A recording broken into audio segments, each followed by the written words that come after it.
Oi, gente, começando mais um Dinheiro na Conta nessa sexta-feira mega movimentada. Que sexta-feira, hein, professor? Dia corrido hoje. Que bom que o senhor pôde tirar um tempinho e vir correndo para cá conversar com a gente. Obrigado, Gabi, pelo convite. Estou aqui à disposição para falar sobre justiça, sobre o judiciário brasileiro. Certo. Bom, esse é o professor Sergei Cobra Arbex, ele é professor do EBRAD, é advogado criminalista e está aqui comigo hoje para conversar com a gente sobre a decisão do STF, sobre como isso abriu as portas da prisão para o ex-presidente Lula, para que ele saísse, e também outros presos que devem sair nos próximos dias, se não hoje, nos próximos dias. A gente também vai ter aqui logo mais um cientista político que vai conversar com a gente também sobre as implicações da saída do ex-presidente Lula, como isso muda o cenário político brasileiro e, claro, como isso muda o cenário de 2022, porque é claro que o ex-presidente Lula também está de olho. Ele não pode se candidatar, mas ele pode, estando solto, ele pode fazer campanha. Bom, vou dar para quem está chegando agora na live, para quem não conseguiu pegar todas as informações que a Ju e a Mara passaram aqui para vocês desde cedo, vou fazer um resumão aqui. O ex-presidente Lula estava preso, então, desde o dia 7 de abril do ano passado, portanto, ele ficou exatamente 1 ano e 7 meses preso.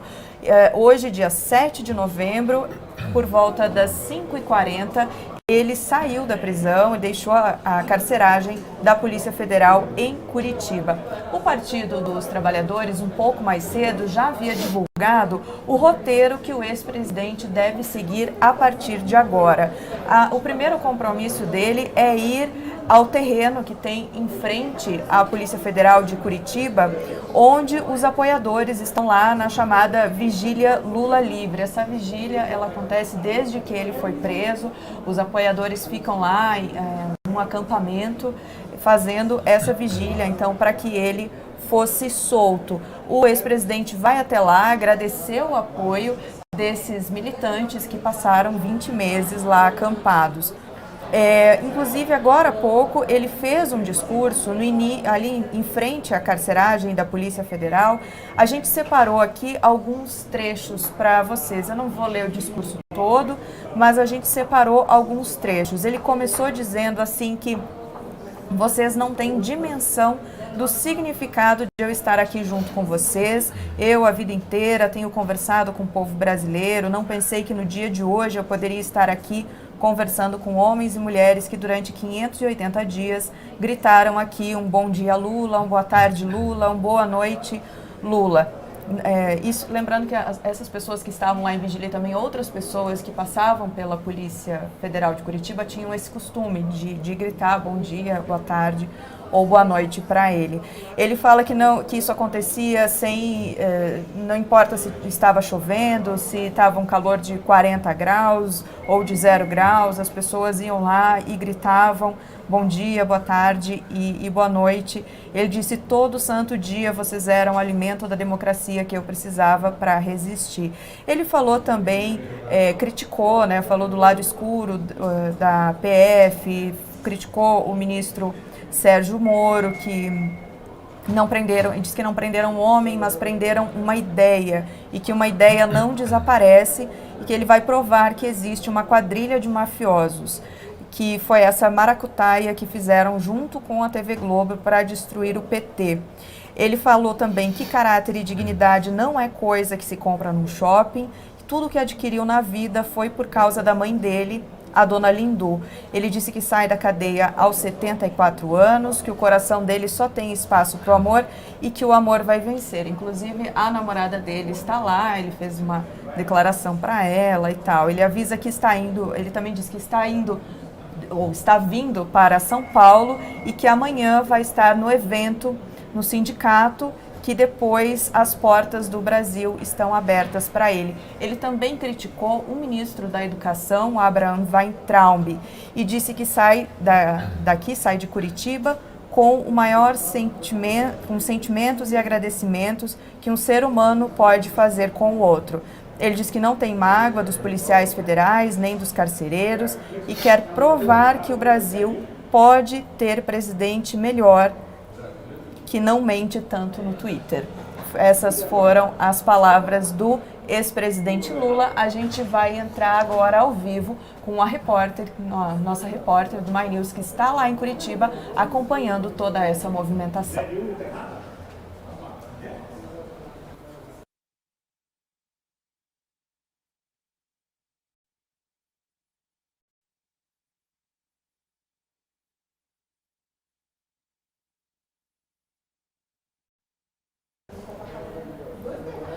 Bom, o Partido dos Trabalhadores, então, já divulgou o roteiro, depois de participar, de ir ali na vigília Lula Livre, o ex-presidente, de conversar com as pessoas. Ele vai estar acompanhado da presidente nacional do PT, a deputada federal Gleisi Hoffmann, e também do ex-prefeito de São Paulo, Fernando Haddad, que inclusive foi o candidato do Partido dos Trabalhadores nas últimas eleições, que foi quem perdeu para o atual presidente Jair Bolsonaro. Depois que ele conversar com o pessoal ali na vigília, ele vai voltar para São Bernardo do Campo. Ainda não tem uma confirmação de como vai ser esse translado, mas isso pode acontecer ainda, ou deve acontecer ainda hoje. Ele deve pegar um avião para vir para São Paulo, depois vai de carro para São Bernardo do Campo, onde ele mora. Amanhã, então, como eu falei agora há pouco, ele vai discursar no Sindicato dos Metalúrgicos em São Bernardo do Campo, na região metropolitana aqui de São Paulo. Lá ele vai fazer um pronunciamento à nação. E aí já existem alguns militantes do Brasil todo, já estão, claro, se organizando para ir até São Bernardo do Campo e acompanhar esse pronunciamento do ex-presidente Lula. Bom, a saída do ex-presidente Lula da prisão foi possível por causa da decisão de ontem do Supremo Tribunal Federal. O STF, por 6 votos a 5, eles decidiram que um réu só deve ser preso depois do trânsito em julgado, depois do fim do processo, quando ele não tem mais como recorrer. Então, aqueles réus que foram presos depois da condenação da segunda instância, agora podem entrar com pedido que vai ser analisado pela Justiça para que eles sejam soltos. Foi isso que aconteceu com o ex-presidente Lula. Logo hoje pela manhã, a defesa dele entrou com esse pedido e aí o juiz lá de Curitiba autorizou essa saída. O voto decisivo no STF foi do ministro Dias Toffoli, que acompanhou os outros ministros que já tinham votado. O Marco Aurélio Mello, que foi o relator das ações sobre o tema, a ministra Rosa Weber, Ricardo Lewandowski, Gilmar Mendes e Celso de Mello. Eles, então, formaram a maioria. E aí, professor, eu quero então conversar com o senhor. Essa decisão, ela já estava mais ou menos se desenhando nas últimas votações do STF. Teve uma surpresa aí que foi a mudança de opinião do ministro Gilmar Mendes. Pois é. Eu falo do ponto de vista jurídico, da comunidade jurídica, da família forense, da advocacia. Não tô satisfeito com essa repercussão, não acho positivo, embora o Supremo tenha restabelecido algo que a legislação já dizia. Eu não gosto do ponto de vista da cidadania e da advocacia e da justiça, que é o maior e mais importante poder de uma nação, que o Supremo mostre no mesmo colegiado uma mudança tão rápida, tão repentina de posições absolutamente já prontas. Então você citou aí o voto decisivo, mas nós temos que levar em consideração que tem 5 votos contrários, portanto 1 voto a mais.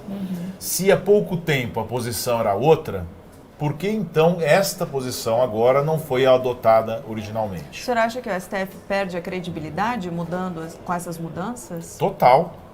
Perde total a credibilidade, mexe na segurança jurídica nossa, uma vez que nós temos uma legislação que está pronta.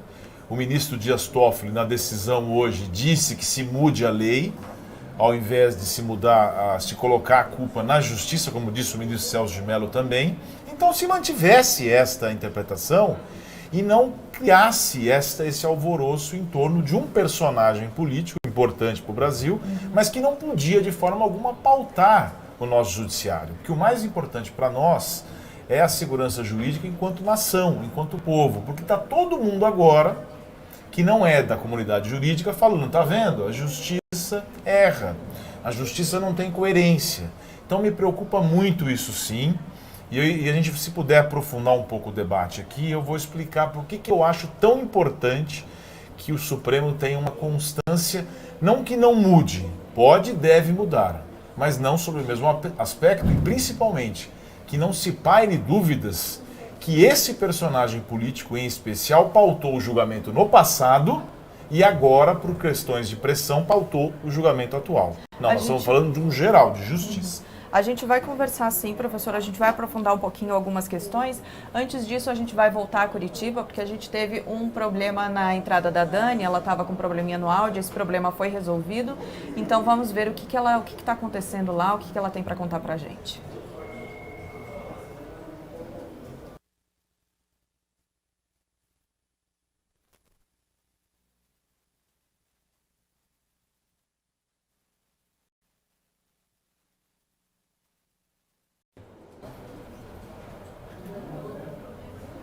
Teve um problema de novo. A gente vai continuar tentando contato com uma qualidade melhor com a Dani lá em Curitiba.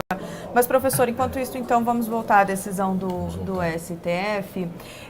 O senhor falava que o STF criticava essa mudança de opinião, mas o senhor falou que ele entendeu o que estava na Constituição. Como que o senhor avalia essa decisão? O que foi julgado é uma declaratória para a constitucionalidade, se a Constituição está de acordo com o artigo 283 do Código de Processo Penal, que é aquele que diz o seguinte: o cidadão, a pessoa só pode ser presa, salvo sentença apresentada e julgado, à exceção das prisões provisórias e cautelares. Isso já estava lá na lei. Então, o que o Supremo decidiu foi dizer o seguinte: vale o que está ali. Esta lei é constitucional? Hoje, ontem, agora disseram que sim. Mas o legislador, há muito tempo, já contempla, já recepciona essa legislação como constitucional. E há muito tempo que isso vem sendo colocado em prática. Então o Supremo, no passado, recentemente, entendeu que não. Que conforme o entendimento do Supremo, naquele momento, também por 6-5, nós poderíamos ter a prisão antecipada, a prisão de ofício. Ou seja, mesmo que o cidadão tivesse recorrido em liberdade, aguardasse o processo em liberdade, com a prisão em segunda instância, automaticamente ele poderia ser preso. Nem todos os tribunais aplicaram isso. Para dar bem a medida que a decisão do Supremo, ela não foi respeitada de maneira tão prática assim. Por quê? Porque a legislação é clara, não tem grandes mistérios nessa decisão. O que eu lamento é que isso tenha causado todo um distúrbio da comunidade jurídica e uma sensação para a população que o direito é totalmente errado, que as leis são ruins e que agora nós vamos ter que mudar a lei de novo. Na verdade, a legislação brasileira, em termos de defesa, direito penal, ela é boa. Não é e não são os recursos que atrapalham a justiça. Se tem alguma lentidão no Poder Judiciário, é na gestão desses recursos. Então o Judiciário precisa ter gestão, qualidade, eficiência para poder tratar dos recursos que são caros, sim, para todo aquele cidadão que se julga inocente, incluindo o presidente Lula, que fala que é inocente. Então, ele tem direito aos recursos. Ele tem direito a recorrer em liberdade, até a última instância, até o fim do processo. Até porque agora ele alega, inclusive, fatos novos, que contemplam já nos recursos anteriores dele, com relação a fatos processuais. E é justamente isso que os tribunais superiores vão tratar, do processo, de legislações e não do mérito. Eles vão tratar se o processo foi feito dentro da legalidade. E isso é importante, sim. Isso não é uma querela jurídica. E agora vai ser decidido. Então, só depois que passar por essas etapas é que o cidadão começa a cumprir a pena. Isso não tem nada de errado. Isso é salutar para o sistema. Os que são contra dizem, não, mas isso traz impunidade. Impunidade é algo muito maior, que diz respeito, em termos de segurança pública, muito mais com a ponta da segurança pública, que é o trabalho da polícia. Tem tanta coisa errada, Gabi, na justiça. O Ministério Público começou, por conta do Supremo, começou a investigar. Aliás, grande parte dos problemas que nós estamos tendo, com todo o respeito a essa maravilhosa instituição do Ministério Público, que fez um trabalho muito bom, é culpa deles. Mas não é culpa deles, é culpa do Supremo, que há o arrepio da lei que diz que a exclusividade da investigação é da polícia, que é uma estrutura aparelhada para fazer a investigação, passou para o Ministério Público o poder investigatório. Então já começou a errar o Supremo. Aliás, logo, logo o Supremo vai declarar também errado isso. E aí eu quero ver como é que vai fazer com as investigações que o Ministério Público fez. Não é papel do Ministério Público investigar, né? Quem investiga é a polícia. Não é papel do Ministério Público. Eles não têm vocação. E aí a gente pode entrar num assunto até mais aprofundado. Eu estou na área criminal há 23 anos, entendo que os concursos públicos não preparam bons profissionais, tanto do Ministério Público quanto da magistratura. Não obstante, nós tenhamos bons profissionais, eu não estou generalizando, mas a vocação, ela não é oferida naquela nota que eles buscam lá, o 9 e o 10. Podia tirar um 7, mas ser um ser humano que olha para o cidadão, que gosta de gente, que não busca só a punição e a recuperação do ser humano. Então, esse corpo em que eu acabei de mencionar aqui, que compõe o maior e o mais importante poder de Estado, que é a Justiça, esse tripé, e é bom que se diga que a advocacia, lamentavelmente, fica a reboque de tudo isso. Você vê a OAB aí muito fraca falando alguma coisa, você não vê a OAB entrando, a OAB não pautou nada. O próprio cidadão, o próprio réu é que fez com que a mobilização acontecesse. Então, nesse tripé, magistratura e Ministério Público são duas carreiras importantíssimas. E o Ministério Público tem a vocação, ainda que deficiente pelo concurso, de propor ação penal, de cuidar das ações. E olha, eu vou dizer, eles não dão conta disso, porque tem muitas ações, tem muito trabalho e tem muito promotor bom. Não, eu ia chamar a Dani agora, mas parece que não deu certo. Calma. My News não desiste, a gente vai conseguir falar com a Dani. O não sei qual é seu nome, mas enfim, você está perguntando se o Lula foi solto ou não foi. Sim, ele foi. E aí, professor, eu quero voltar ao caso do ex-presidente Lula. Ele foi condenado, então, em segunda instância a 8 anos, 10 meses e 20 dias de prisão, no caso do triplex do Guarujá. Ele tem outros processos, como o do sítio de Atibaia. Ele vai recorrer em liberdade, mas ele pode voltar para a prisão. Então, como é que estão esses processos? Então, ele pode voltar para a prisão, não só nesse... Nesse do triplex? Do triplex, porque após o julgamento, se confirmado, porque a defesa pede anulação. Lembrando que a defesa pede anulação, principalmente pela suspeição do juiz, juiz Sérgio Moro, que agora é ministro da Justiça. A gente guarda algum tipo de ética quando comenta o trabalho dos colegas, mas esse, como é um caso de repercussão geral, nacional, a gente pode, digamos assim, pegar o que foi ilustrado pela imprensa. Me parece que a defesa, nesse caso, não é só a suspeição do então magistrado. Alega uma série de irregularidades durante o processo, incluindo também o papel da acusação, para anular o processo. Eles alegam falta de provas também. Aí também é questão do mérito. Aí também isso pode ser linkado nas questões de matéria legislativa, matérias legais, e que impactaram no mérito. As alegações é que a forma como as provas foram produzidas levaram a uma nulidade. Enfim, nós temos a questão do triplex, tem os outros processos e, obviamente, ele pode vir a retornar, a ser preso, se a decisão em outros processos forem confirmadas. Mas só após o trânsito em julgado, agora, tendo em vista a decisão. Muito se fala na época que o próprio presidente Lula se recusou o ex-presidente se recusou a progredir de pena. Existia já até a possibilidade de ele progredir. Isso, ele poderia entrar no semiaberto, ele alcançou esse tempo necessário, acho que é 1/6, né, de pena. Isso. No caso dele, para entrar no regime semiaberto no mês de setembro, mas ele preferiu não entrar, disse que só sairia, não queria mudar de regime, se fosse para sair, ele sairia Então, aí do ponto, hoje... fazendo uma análise bem direta, imparcial, objetiva, você resolveu um problema do ponto de vista humano.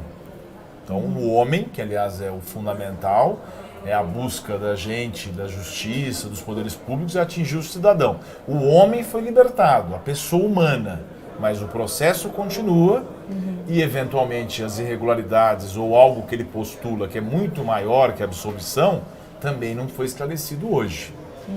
Então, da mesma forma como ele reputava uma indignidade progredir de pena, em tese, se você for considerar que hoje a decisão diz respeito a uma questão formal processual, ele também pode dizer o seguinte: olha, eu saí, mas eu não estou satisfeito.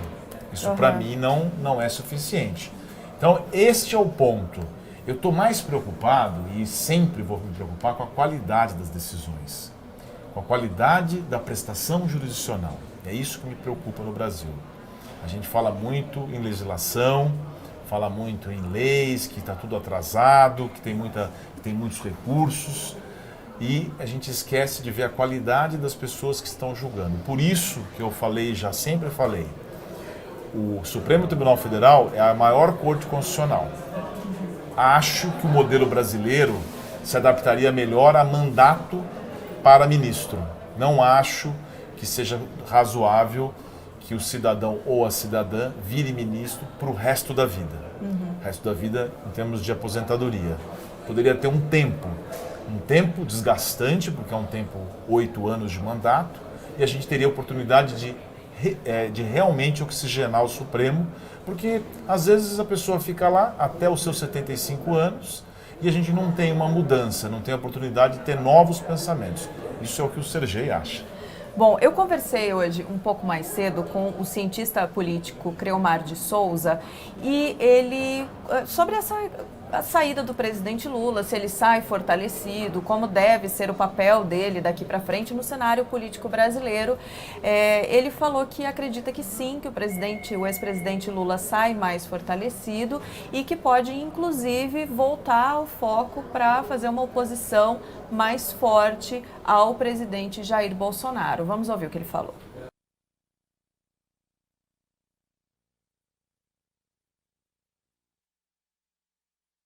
Fica à vontade. Eu acho que voltou já. Ai, hoje é uma sexta-feira daquelas. Tá zicando tudo, sem áudio no Creomar, mas a gente vai resolver. Enquanto isso, eu quero falar, professor, dos outros... Voltou o áudio. Tá bom, eu falo dos outros réus que podem ser beneficiados depois. Vamos ouvir o Creomar, então. A soltura do presidente Lula abre um panorama totalmente novo em termos de política nacional, por duas questões fundamentais. A primeira é que, até o presente momento, as esquerdas sofriam de uma enorme desarticulação, sobretudo derivada pelo fato de que não há renovação política nas lideranças. Os nomes que se propuseram, como Ciro Gomes ou Marina Silva, foram, em algum sentido, drenados pelos seus próprios equívocos ao longo das últimas corridas eleitorais. De outro lado, o governo Bolsonaro peca bastante em sua relação com o legislativo, o que é ótimo para os presidentes das casas, como o Rodrigo Maia e o Davi Alcolumbre, mas isso não muda o fato de que há uma enorme dificuldade no estabelecimento de uma narrativa que permita ao governo dialogar não só com aquele 1/3 do eleitorado que sempre o apoia, mas, sobretudo, com o resto da população. Esses dois elementos devem estar passando agora na cabeça do ex-presidente Lula, no momento em que ele se prepara para sair da cadeia, e devem, em algum sentido, orientar o seu primeiro discurso, agora, no momento da sua liberação, e provavelmente a sua postura política nos meses subsequentes. Lembrando que, em princípio, o Lula não pode ser candidato a nada, mas isso não o impede de fazer campanha continuadamente e também de estabelecer diálogos e uma narrativa nova. A questão a se saber se Lula vai subir no palanque radicalizando contra o governo Bolsonaro, e isso, sem sombra de dúvida, é aquilo que Bolsonaro e seu núcleo duro de poder mais desejam, uma vez que esse grupo tem uma dificuldade de estabelecer articulação, o confronto os ajuda.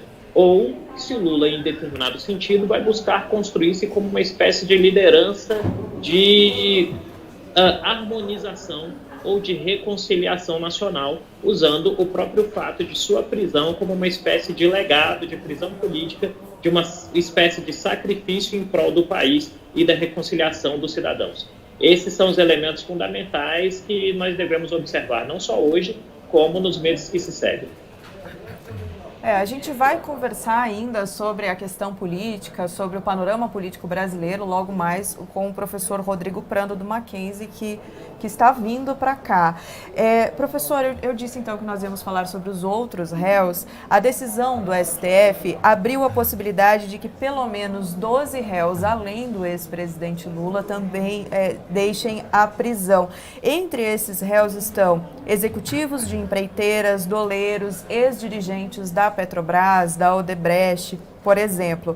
O Conselho Nacional de Justiça informou que a decisão do Supremo vai impactar ao todo 4.895 pessoas com condenação em segunda instância em todo o país. E é claro que essas 4.800 pessoas não são só da Lava Jato, são pessoas de todas as instâncias, né, professor? A gente está aqui falando muito focado nos réus da Lava Jato, mas isso beneficia outros réus também. Sim, a gente volta para o início da minha fala, que eu me preocupo com o sistema judiciário como um todo. E eu só queria cumprimentar o professor, eu escutei o professor falando de cientista político. Só fazer um comentário, ele falou de uma nova narrativa. Eu não consigo me segurar, embora a parte jurídica é a mais importante, que dificuldade que os partidos políticos, que a sociedade organizada tem de encontrar novas lideranças também, né? Vamos combinar que precisa arejar um pouco esses grupos, esses caciques políticos. Só tem uma pessoa, só tem uma liderança, e não é um problema do PT só.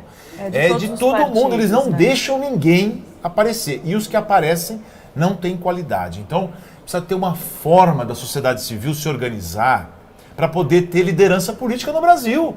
Se os bons não se unem, os maus aparecem. O senhor acha que a esquerda está desunida? Mas todo mundo está desunido, está todo mundo monotemático, todo mundo está só guerreando, todo mundo só está brigando. É necessário que se dê espaço, tem pessoas muito boas em vários ambientes políticos. Agora, se todo mundo partir só para o confronto, o cientista político falou que acha que a narrativa política vai ser do confronto. Eu não acho, eu tenho certeza absoluta, vai ser do confronto. Mas eu fiz essa parte para o meu lado político também. Eu gostaria de ver novas lideranças aparecendo, inclusive no próprio PT, você deve ter gente boa também. E não estou fazendo nenhuma crítica para ninguém, eu só queria ter mais gente para poder ter outras opções também de vida e a gente também conhecer novos pensamentos. Você disse das outras pessoas. Você falou do Conselho Nacional de Justiça, o CNJ. O CNJ, por isso que eu gosto de aprofundar o tema, ele foi a maior conquista que nós, cidadãos, tivemos na história da República depois da Constituinte de 88. Ele deu a possibilidade da gente controlar os poderes. O CNJ controlando a magistratura e o CNMP controlando o Ministério Público. Controlando não nas decisões, mas na qualidade da prestação. E, lamentavelmente, o CNJ hoje não vai bem. Não vai bem. Agora aparece para dar esse dado específico. Se o CNJ atuasse bem, muito provavelmente a gente não teria essas anulações, não teria problemas de provas que seriam contestadas, porque o Conselho Nacional de Justiça tem o papel de políticas públicas para o judiciário e também para a fiscalização da conduta dos juízes. Então é muito importante que se diga isso. E esses 4.000 que você citou são provavelmente pessoas que responderam ao processo em liberdade e foram condenadas em segunda instância. E tem um dado aí muito importante. Na época da Lava Jato, e eu não estou fazendo nenhuma crítica política, muito se dizia o seguinte: só 20% dos casos, muitas vezes se vem com estatísticas, só 10%. 4.000 pessoas, 10% dá quanto? 400 pessoas? São 400 pais de família, 400 pessoas que têm filhos, que têm histórias, que têm empresas. Então, se essas pessoas depois forem consideradas inocentes, isso é um desastre do ponto de vista humano e de um judiciário também. Então, para que a pressa para algo que não era necessário? Então, essa ideia de impunidade esta é uma ideia falsa. Como também é falsa a ideia de que qualquer prisão é desnecessária, quando o processo é concluído. Então, nós precisamos rever todo o sistema penal para poder entender que só a prisão também não resolve. Você tem formas, e tá aí para não desmentir o que eu estou falando, as delações premiadas. Se você pegar a grandes delação premiada empresários... foi um instrumento bem criticado também, né? Foi. Porque a delação premiada virou uma coisa comum nesses processos da Lava Jato, né? Como que o senhor vê esse instrumento? As delações premiadas precisam de regulamentação urgente. Você pensa, o próprio magistrado que tem o poder de vetar a delação, ele não faz parte daquele universo. Recentemente nós tivemos uma entrevista no Estado de São Paulo, do ministro Nery, que é um dos ministros do Superior Tribunal de Justiça, em que ele colocou, é preciso ter coragem para prender gente importante, mas é preciso ter coragem para soltar também. O judiciário não pode ficar pressionado e ameaçado por soltar ninguém, e muito menos a gente tem que assistir uma situação como essa, de uma comemoração, de algo que não é para comemorar. Se ele está preso de forma desnecessária, e a gente tem que aguardar o STJ resolver isso logo, e para isso que eles têm que trabalhar todos os dias, para isso que nós temos que ter controle da produtividade dos magistrados, nós vamos saber. O que não pode é ficar no escuro. E esta constatação, ela é necessária e teve um impacto muito grande na delação.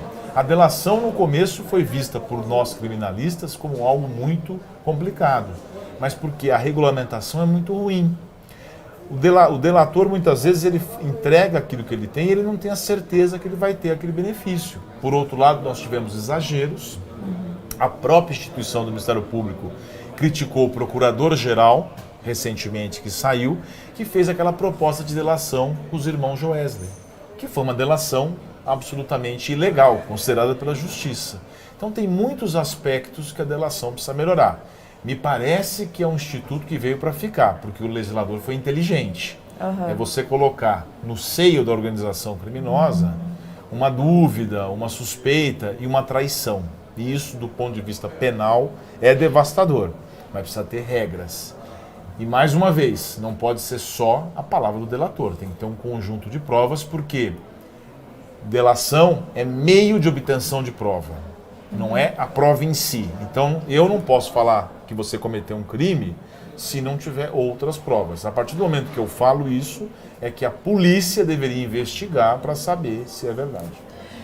Bom, para vocês que estão chegando agora, por causa da decisão do STF ontem, que por 6 votos a 5 decidiu que o réu deve esperar o fim do processo para ser preso, ou a polícia ou a justiça deve esperar o fim do processo para prender o réu, ele não pode ser preso depois da condenação em segunda instância. Essa decisão abriu as portas, então, para várias pessoas que estavam presas pedir a possibilidade de deixar a prisão. O ex-presidente Lula saiu da prisão hoje por volta das 5h40. A gente tem uma imagem bem curtinha. Aí o clima, então, lá na porta da carceragem da Polícia Federal em Curitiba, onde ele estava.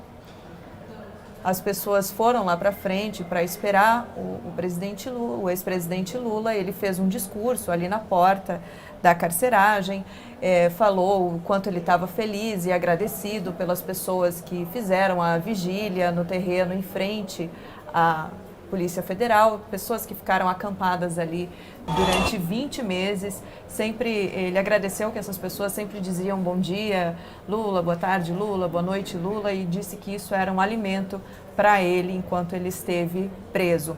Ele criticou o ministro da Justiça, Sérgio Moro, criticou o presidente Jair Bolsonaro, criticou também o ministro da Educação, Abraham Weintraub, falou rapidamente ali com as pessoas, fez um discurso rápido com as pessoas que estavam, para as pessoas que estavam ali na frente da carceragem.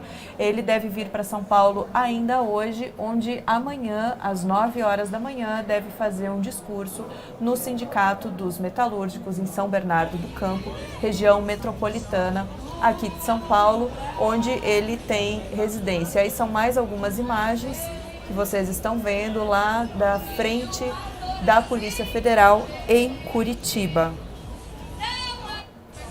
Lideranças religiosas que passaram aqui por essa vigília. Bom, não só o ex-presidente Lula que deixou a prisão hoje, essa decisão do STF também deve beneficiar, segundo o Conselho Nacional de Justiça, 4.895 pessoas. Nós estávamos falando sobre essa possibilidade agora há pouco. Entre essas pessoas está o ex-ministro chefe da Casa Civil, José Dirceu. Ele foi chefe da Casa Civil no governo Lula.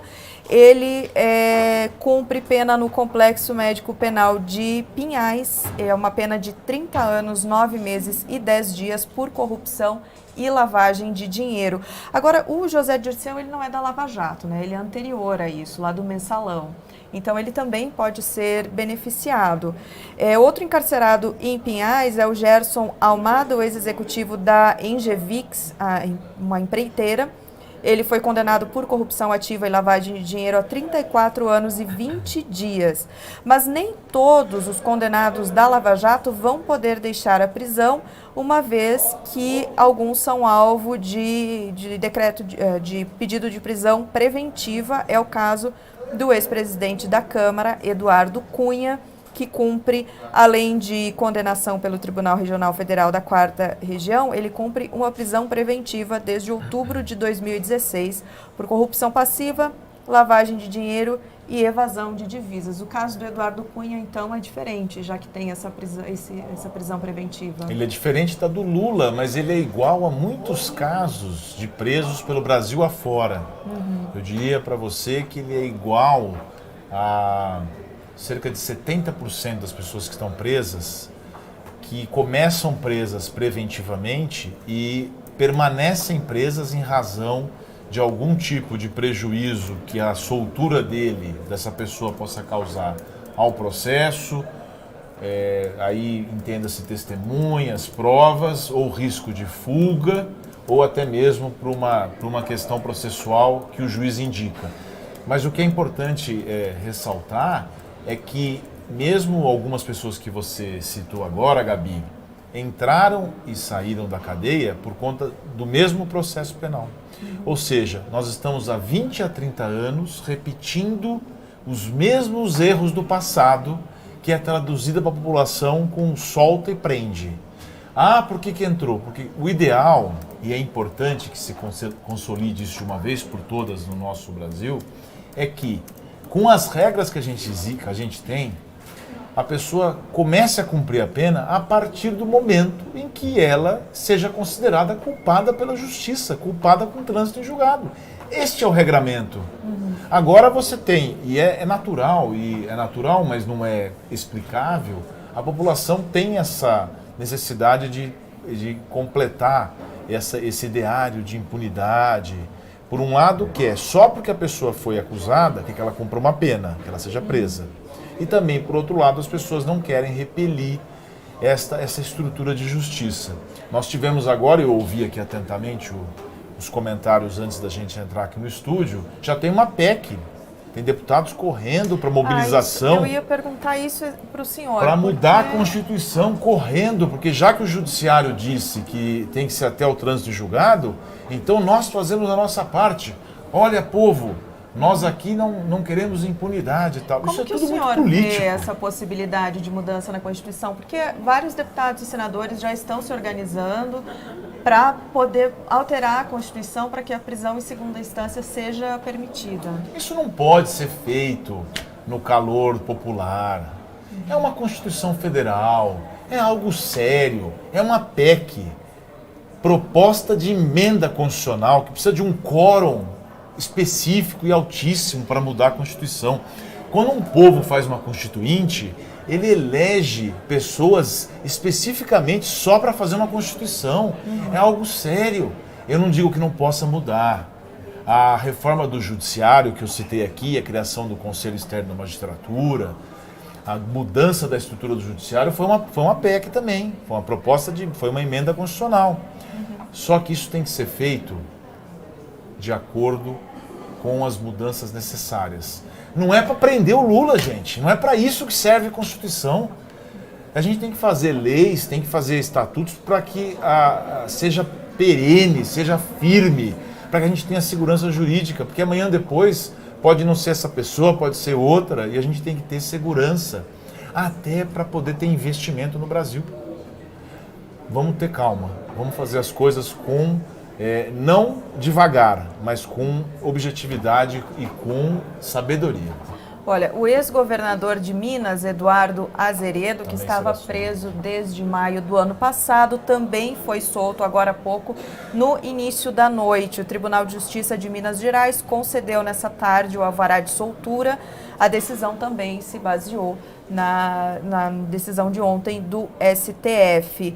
Azeredo foi preso após uma condenação em segunda instância no Tribunal de Justiça de Minas Gerais, no processo do mensalão Tucano, em Minas. Então, agora, com essa decisão do STF, todos os presos que foram condenados em segunda instância e estão presos podem entrar com esse pedido, né? Você vê, o Azeredo, que desde o início, e aí com todo o respeito ético que eu preciso ter nesse momento, que o advogado tem um estatuto, tem um código, que a gente não pode comentar processos de colega. Mas como eu não vou falar mal, vou falar bem, e desde o início ele dizia que era caixa 2. Ele vai ser solto e não vai ter nenhuma comoção popular lá para ele. E muita gente dizia que politicamente ele teria sido uma parte do PSDB que acabou sendo presa também para mostrar que o judiciário não ia só atrás de lideranças do PT ou dos casos relacionados ao PT. Isso não pode acontecer, porque a pena dele é de 20 anos de reclusão. E ele sempre alegou que era caixa 2. É algo que vai ser comprovado ou não mais para frente? Ele foi preso em segunda instância. Ele ainda pode recorrer? Ou ele já deve ter recorreu, recorrido, e eu não sei, é por isso que não pode prender antes. Porque vai que alguma irregularidade formal do processo dele confirme que ele foi sim vítima de perseguição política, assim como alega o ex-presidente Lula. Isso o judiciário tem que solidificar, porque a narrativa política é uma coisa, e a história que o Poder Judiciário marca, cunha na pedra da justiça, é outra. Agora, essas pessoas que foram presas, não só pela Lava Jato, falando aí de todas as possibilidades, de outros crimes, essas pessoas que foram presas e que mais pra frente consigam comprovar a inocência, o que elas podem fazer? Elas podem processar o Estado? Podem. Podem e devem processar o Estado, e aí eles vão também ter um problema da lentidão do Estado na parte de indenizações, que é pior que a da criminal. Ou seja, pessoas que provavelmente processarão o Estado por prisões indevidas acabam nem vendo o recebimento desses valores, tamanha demora que a justiça brasileira tem. E repito, isso é a opinião de muitos juristas. Não é por conta dos recursos, é a gestão do Poder Judiciário. Muito se fala na questão do Tribunal do Júri, foi muito levantado agora nesse julgamento dessa matéria que envolveu a segunda instância, que a prisão do Tribunal do Júri pode ser imediata ou não. Só tem um recurso, que é o recurso em sentido estrito, para alguém que é pronunciado, que é levado a júri. Esse recurso, e eu advoguei em alguns casos, como Pimenta Neves e outros casos, demorou 8 anos para ser julgado pelo tribunal. Aí coloca a culpa no advogado. É um advogado que atrapalha. Se o recurso é um só que eu entrei, e demorou 8 anos para ser julgado, a culpa é do advogado? Ora, vamos ter um pouco mais de equilíbrio nessas discussões e parar de falar mal do advogado, porque um dia a gente pode precisar e não vai ter mais todo advogado. Todo mundo pode precisar do advogado claro. Em qualquer momento. Olha, no caso do ex-ministro José Dirceu, o juiz Danilo Pereira Júnior, da 12ª Vara Criminal Federal de Curitiba, solicitou hoje que o Ministério Público Federal se manifeste sobre o pedido de soltura do ex-ministro. A defesa entrou com um pedido hoje para que o José Dirceu deixe o complexo médico penal onde ele cumpre pena. Eu vou fazer um parênteses aqui para falar um pouquinho do mercado, que hoje sofreu influência dessa decisão do STF da saída da prisão do ex-presidente Lula. Teve também influência do mercado externo, não foi um dia bom lá fora, mas aqui o índice Bovespa fechou em queda de 1,78% aos 107.628 pontos.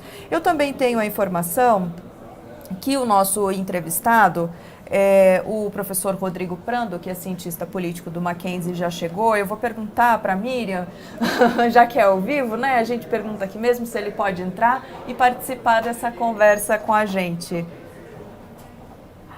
2 minutinhos. Então, daqui 2 minutinhos, a gente vai conversar com o cientista político que vai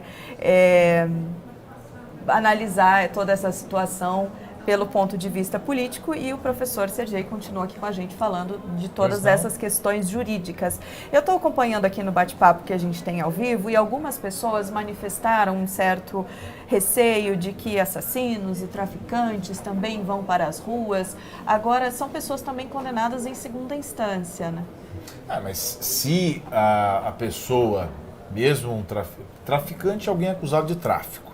E é bom que se diga que tem muita gente que é acusada de tráfico e não é traficante, e vice-versa. Você tem usuário, a legislação que hoje acaba sendo colocado no crime de tráfico, mas certamente as pessoas que pertencem a organizações criminosas ou que têm algum histórico, elas estão presas preventivamente. É difícil que o judiciário não faça, porque o judiciário já é muito rigoroso com o crime de tráfico. Então, essa pessoa não teria um impacto dessa decisão do Supremo, porque se ela estiver condenada em primeira instância ou não condenada ainda, que aliás é a maioria, ela não vai ter nenhum reflexo na questão da segunda instância. A questão é saber se essa pessoa livre coloca em risco a sociedade, se pode influenciar as provas ou se pode fugir. É isso que o legislador diz. E isso cabe a um magistrado e ao Ministério Público, a defesa que compõe esse tripé da Justiça, decidir isso. Isso é o nosso regramento. Isso já funciona assim, com dificuldade, há muitos anos. Esta instabilidade que o Supremo trouxe, ela não contribuiu, porque ela trouxe uma novidade com relação a algo que já era feito, inclusive para os crimes perigosos, digamos assim. As pessoas com essa periculosidade, elas já continuavam presas. Então, isso tudo tem que ser analisado nos autos, nas provas. Não adianta generalizar. Da mesma forma como você mencionou aí os índices econômicos, vai ter gente que vai dizer, não, teve crise na Bolsa porque o Lula foi solto. O outro vai dizer, não, é por conta da instabilidade jurídica. A gente nunca sabe exatamente como movimenta o mercado. Mas o que realmente, na minha opinião, é a falta de segurança jurídica que faz ter essa temeridade. A justiça é lenta? Por exemplo, uma pessoa que foi condenada em primeira, segunda instância por assassinato, por tráfico de drogas, ela vai ficar presa quanto tempo esperando, ou ficaria presa quanto tempo esperando o fim do processo? Ou isso depende muito de cada caso? Depende da jurisdição, depende do magistrado. Já foi muito mais lenta no passado, na segunda instância. Eu acabei de citar aqui o exemplo do caso do Pimenta Neves, que eu advoguei. 7 anos só para julgar o recurso em sentido estrito, que é aquele recurso que avalia se a pessoa deve ou não ir para o júri, de um réu confesso, né? Alguém que já disse que tinha cometido o assassinato. Então, portanto, mostra como a justiça ela melhorou nesse passo, mas não por conta da gestão, por conta da reforma do Poder Judiciário, que estabeleceu a distribuição automática dos recursos, ou seja, você não podia mais ficar esperando. Então, esta demora da primeira para a segunda instância, ela diminuiu, mas ainda tem casos muito graves. E agora, o gargalo maior está sendo nas instâncias superiores. Uma por conta do acúmulo de processos e outra por causa da gestão. Então precisa ter uma melhora na gestão, no trabalho, na averiguação dos casos para poder ter essa prestação adequada. Mas ainda a letra da Constituição, que é a duração razoável do processo, está na Constituição Federal também, que foi também da emenda constitucional 45, todo o processo deve ter uma tramitação com duração razoável. 8, 10, 15 anos não tem nada de razoável. Eu ia perguntar, o que é razoável? Então, o legislador não disse. Eu acho que a razoabilidade aí fica num bom senso. Eu acho que um processo penal, ao longo de 2, 3 anos, para ter uma grande definição, passando pelas instâncias superiores, eu acho que é algo razoável. Agora, isso precisa ter estudo e gestão para dizer como que nós vamos chegar nesse ponto. Também não pode fazer a toca de caixa. Porque no Se caso bem do- que, por isso que eu voltei àquela questão da investigação. A parte que deve ser mais cuidadosa é a parte da polícia. Ali não tem que ter pressa, que é a colheita das provas. Por um órgão independente, por isso que o Ministério Público não pode investigar, porque ele tem interesse em condenar, um órgão independente que pega as provas e aí dure o tempo que for necessário. Quando ele oferecer isso para o judiciário, na figura do Ministério Público, aí você já tem as provas constituídas e tal, aí pode ter deve ter publicidade, porque a Constituição fala que todo o processo é público, e a celeridade deve ter um ritmo um pouco Que maior. muitas críticas aos processos do ex-presidente Lula vieram na dele foram mais rapidez, rápidos, foram muito é. mais rápidos do que a média. Inclusive, a gente falou agora há pouco que ele cumpriu pena em relação ao processo do triplex, o processo do sítio de Atibaia, ele não foi condenado em segunda instância, e aí eu puxei aqui o julgamento de apelação do processo do sítio de Atibaia está marcado para o dia 27 de novembro. É uma quarta-feira, acho que daqui a 2 semanas, eu acho, né? Às 9 horas da manhã, na sede do Tribunal Regional da 4ª Região do TRF, em Porto Alegre. A data foi marcada pela Secretaria da 8ª Turma e foi divulgada hoje pelo Tribunal. Então, esta é uma reclamação, mas para quem se julga inocente, a prestação mais rápida não é ruim, porque a acusação é uma espada na cabeça. Então, se você quer a declaração de inocência, você quer que seja rápido também o processo.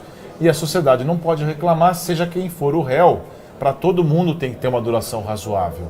Mas realmente os processos de segunda instância, eles estão um pouco mais céleres, e eu já expliquei por quê, por conta da distribuição automática. Agora você tem como, mas depende da Câmara também e da turma e do tribunal. Isso tem que fazer uma apuração maior. E aí eu volto a dizer, papel do Conselho Nacional de Justiça, que precisa fazer esse controle dessa produção.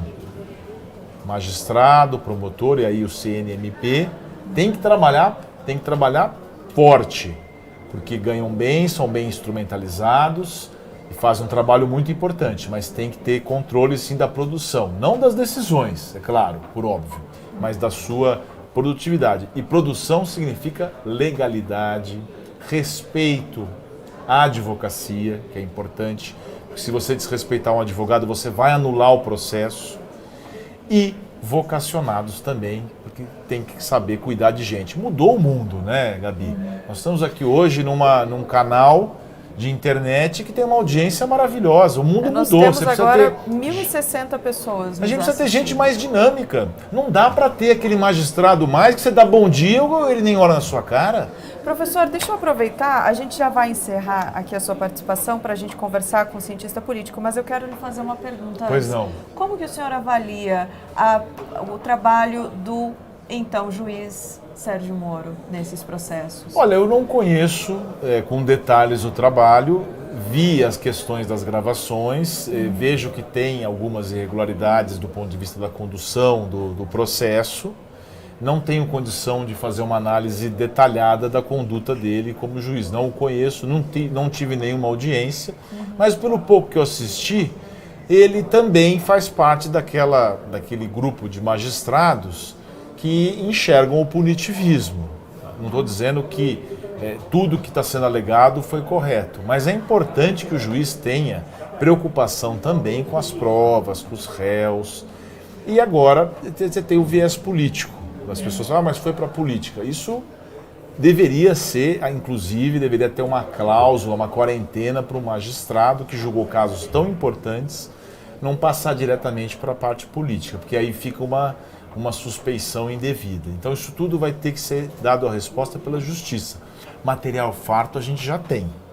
Agora precisa julgar se tudo o que foi feito foi correto ou se os erros da parte formal justificam ou não a anulação do processo. Então isso é a justiça que vai dizer.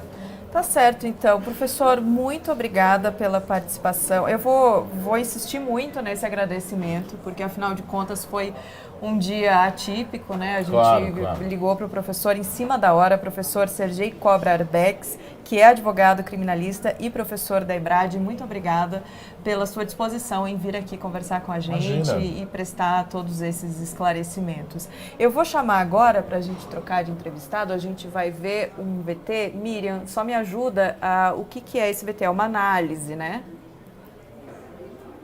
Uma análise econômica sobre o cenário do momento, né? E como que isso afeta, como essa decisão do STF, a soltura do ex-presidente afeta esse cenário. Vamos ver. E aqui, o grande ponto de incerteza em particular é, no curto prazo, quanto a uma eventual aglutinação da oposição para barrar a plataforma de reformas, ancorada na figura do ex-presidente Lula, e segundo momento, justamente, de que ele venha a, quem sabe, ser elegível na eleição de 2022, configurando-se assim como alguém que poderia antagonizar, de fato, com o presidente Bolsonaro, hoje, alguém que não encontra na esquerda um candidato competitivo. Essa é a questão objetiva e que gera nos mercados um certo nervosismo e que já gerou hoje. Isso é o que a gente pode falar de objetivo. Agora, partindo agora para o campo da interpretação e da opinião, já entrando na análise, e aqui eu falo numa perspectiva de que estamos num ambiente de incerteza, de que estamos num ambiente de aleatoriedade e ainda digerindo a notícia, ou seja, a gente está falando aqui condicionado a uma série de incertezas que há pela frente, e, portanto, isso aqui é uma mera opinião. A ideia central aqui, eu acho que, na verdade, o grande ganhador desse processo todo é justamente o presidente Bolsonaro. Porque ele precisa, para se colocar em destaque, de um antagonista. Ele em si não representa nada, né? Ele é a figura do anti-establishment, do anti-PT e do anti-Lula. Então não há filme de heróis sem bandido. Então ele precisa dessa figura em que ele antagoniza. E para ele ficar mais fácil dessa forma, né? São os duelistas, né? Só há duelo quando um se dispõe a duelar com o outro. Se você abandona o duelo, o outro fica em posição absolutamente desconfortável. Então é exatamente isso que eu acho que acontece. Cria um senso de urgência de aprovação nas reformas, porque agora a gente tem um candidato forte do outro lado, eventualmente, ou capaz, pelo menos uma chance de haver um candidato forte. E se a gente não correr com as reformas, eventualmente a gente cai num cenário igual ao da Argentina. E é isso que a gente precisa evitar. Então, você chegando numa economia forte lá na frente, aí eu acho que não há personalismo que resista ou capacidade de, mais uma vez, se alterar a lei para que haja uma vitória da oposição na próxima eleição. Então, eu acho que, na verdade, o mercado pode sentir-se, sim, mais volátil e nervoso no curto prazo, mas ao passo que a plataforma de reformas continue garantida e a retomada do crescimento continue vindo, que eu acho que vai acontecer principalmente a partir agora do quarto trimestre, eu imagino que as coisas voltam a assumir uma tendência positiva. Então não estaria preocupado em termos estruturais ou fundamentais com a trajetória dos mercados brasileiros, tampouco da economia brasileira, muito embora admita, sim, um pouco de volatilidade e nervosismo no curto prazo, em especial porque a gente vem de ter uma trajetória de ganhos bastante significativos nos últimos meses e semanas. Bom, gente, voltando aqui ao vivo dos estúdios da B3 em São Paulo, para vocês que estão chegando agora, vou fazer um resumão do dia, essa super sexta-feira, super eu digo por causa da correria, né? Inclusive a gente trocou de entrevistado aqui, quem está comigo agora é o professor Rodrigo Prando, que é cientista político do Mackenzie. Aliás, eu vou entregar aqui, professor, o senhor, quando eu liguei para o professor pedindo, por favor, professor, corre para cá para conversar com a gente, ele estava saindo da academia. Não, estava com roupa de academia, estava saindo da escola do meu filho. Estava indo buscar o filho dele, o Henrique, que inclusive está sentadinho aqui assistindo o pai. Quantos anos o Henrique tem? 5 anos, Gabi. 5 anos, está aqui, queridinho, bonitinho, assistindo o pai. Professor, obrigada, desculpa fazer o senhor correr tanto para chegar até aqui para conversar com a gente, mas era importante ter um cientista político aqui, principalmente com a sua credibilidade, para fazer uma análise, né, desse cenário, o que muda a partir de agora. Bom, então vou fazer esse resumão para vocês que chegaram agora. O ex-presidente Lula, ele estava preso desde o dia 7 de abril de 2018, portanto, 1 ano e 7 meses. Hoje, dia 7 de novembro de 2019, por volta das 17h40, ele deixou a prisão, a carceragem da Polícia Federal em Curitiba.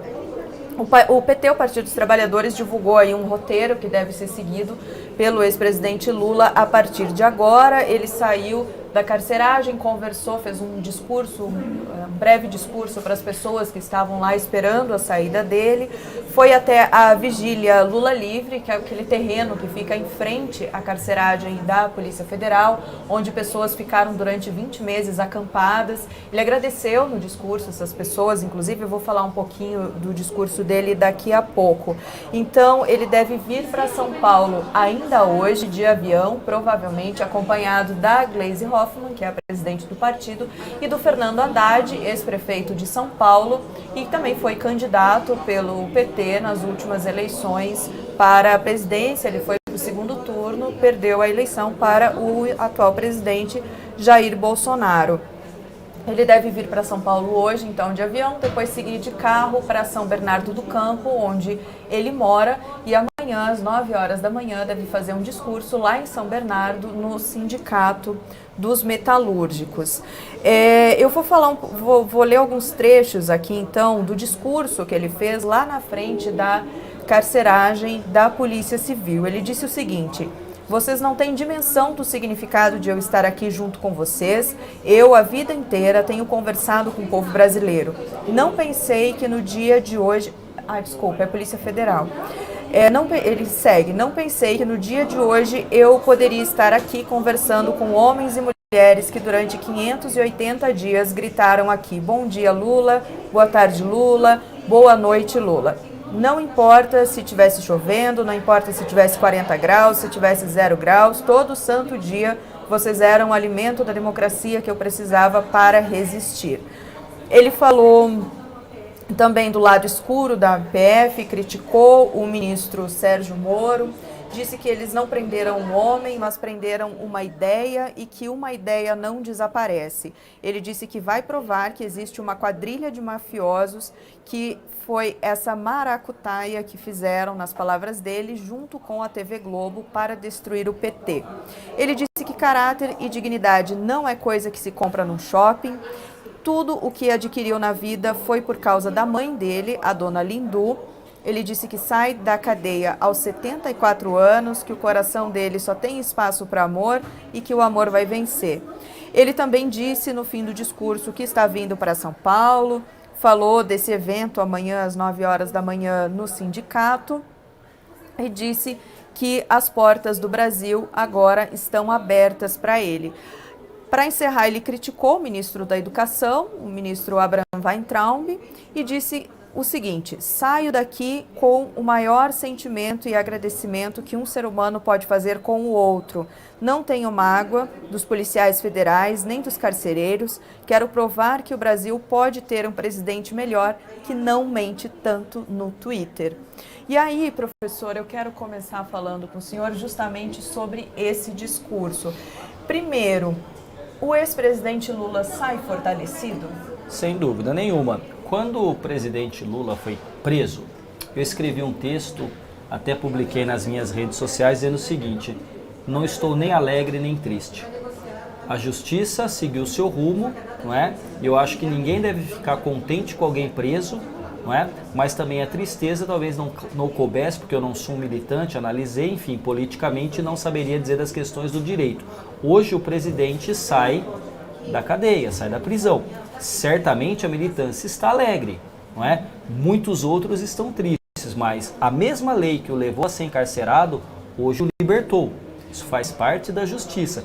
Tem uma decisão do Supremo Tribunal Federal no entendimento da prisão em segunda instância. Então agora o presidente Lula, e eu também escrevi isso, dizia o seguinte: olha, me parece que pela idade, por essa condenação, e lembrando que tem outros tantos processos ainda em andamento, pela idade dele e pela condenação e pelos outros processos, eu escrevi: politicamente, em sentido eleitoral, talvez o Lula não tivesse mais força nem condições de voltar, ainda que ele tivesse força política. Então agora, o Lula está em liberdade? Está em liberdade, mas ele ainda está inelegível. Ele foi condenado em primeira e em segunda instância. Pela lei da ficha limpa, pela lei da ficha limpa, não pode se candidatar, mas não significa que ele não possa, por exemplo, ter a força política de usar o seu capital, que ainda existe, vale ressaltar, não é? Ainda é forte, especialmente na região Nordeste, de poder com isso, por exemplo, nas eleições municipais, fortalecer algum candidato do Partido dos Trabalhadores. Bem como a figura do Lula pode ser um elemento nuclear, agregador de uma frente de esquerda que poderia, por exemplo, aparecer agora, já que não apareceu até o momento, fazer frente, contrapondo-se ao governo Bolsonaro. A gente vê aqui no discurso que ele falou que ele agora, que ele é só amor, né? Que o amor vai vencer. A gente está revendo aquela figura criada, o Lulinha Paz e Amor, né? Gabi, tem uma coisa interessante, né? Eu li rapidamente, né, há um tempo atrás, que disse que ele sairia, depoimento dele, aí você confirma porque esses dias foram atribulados para mim, mas diz que ele sairia a mais à esquerda do que entrou. Parece que ele deu esse depoimento. Então, se nós imaginássemos um discurso hoje mais aguerrido, mais enfático à esquerda, não é isso. E por quê? Vamos lá. O Lula foi candidato em 89 e perdeu para o Collor. Perdeu para o Fernando Henrique no primeiro turno, perdeu para o Fernando Henrique... Numa época que ele era bem mais à esquerda. Bem mais à esquerda. Perdeu para o Fernando Henrique também no primeiro turno e depois, então assim, na verdade o Lula concorreu inúmeras vezes e perdeu. E depois, quando o Lula ganhou, não quando ele radicalizou o discurso e esteve à esquerda, mas quando o Lula conseguiu caminhar para o centro.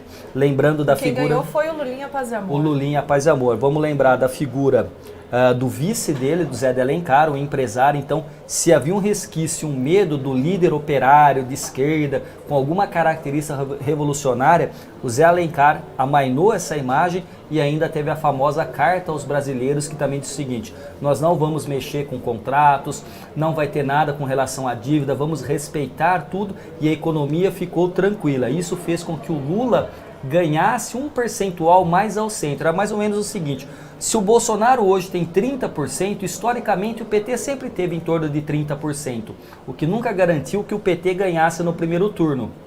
Lula foi derrotado no primeiro turno pelo Fernando Henrique, perdeu para o Collor no segundo turno, mas quando o Lula ganhou, ou mesmo quando Dilma ganhou, só ganhou no segundo turno. Por quê? Porque teve que fazer um discurso que fosse mais ao centro. O Lula é um animal político. Ele é de uma rara inteligência de fazer a leitura do cenário, independente das questões que existem relacionadas à justiça e aos crimes com os quais ele foi acusado, inclusive foi encarcerado. Agora, fazendo uma leitura, o Lula poderia radicalizar e com isso manter o discurso do Bolsonaro, que nunca se apagou aceso, porque Bolsonaro foi um presidente em constante palanque. Ele não vestiu a liturgia do cargo e deixou a condição de candidato para governar. Ele manteve como um estilo muito peculiar de confrontar essa característica. Se o Lula radicalizar o discurso, o que acontece?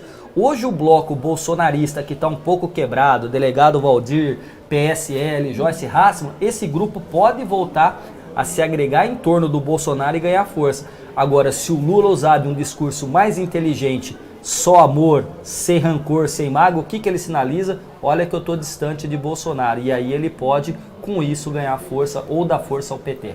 Aí no final do discurso ele fala assim: quero provar que o Brasil pode ter um presidente melhor que não mente tanto no Twitter. Bom, ele claramente está alfinetando o presidente Jair Bolsonaro. Sim. Isso é um indicativo de que ele vai vir? O senhor acha que ele pode organizar a esquerda e vir com uma oposição mais forte? Organizar a esquerda é uma coisa. O PT tem uma característica política que é a tendência a ser hegemônico. O PT sempre, digamos assim, é o dono da bola. Quando vai para o campinho jogar, as regras são dele, o time é dele, a melhor camisa é dele, ele vai chutar para aquele gol que não tem o sol batendo no olho, enfim, ele quer tudo para ele. Então esta tendência do presidente Lula, ela é muito clara, não só dele, mas do PT, que é a busca da hegemonia. Agora, de repente, dada a situação, a forma como o Bolsonaro cotidianamente verbaliza a sua forma de governar confrontadora, o Lula pode conseguir que outros partidos de esquerda se articulem, e aí sim, porque veja só,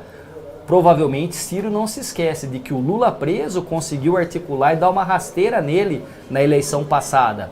A Marina saiu do PT, então assim, se por acaso as divergências forem menores que uma convergência na luta contra o governo Bolsonaro, nós poderíamos tendencialmente ver partidos como os do Ciro Gomes ou da Marina Silva aliados a Lula. Agora vai depender muito, porque política tem uma questão que é poder, e ninguém quer ceder o poder, e na maioria das vezes você quer mais poder. Isso é claro, sempre. Lula, então, sempre gostou e sempre teve muito à vontade no exercício do poder. Lula está solto, ele pode viajar pelo Brasil, ele pode fazer campanha, como o senhor falou, ele não pode se candidatar, mas ele pode fortalecer o Haddad ou algum outro candidato, então.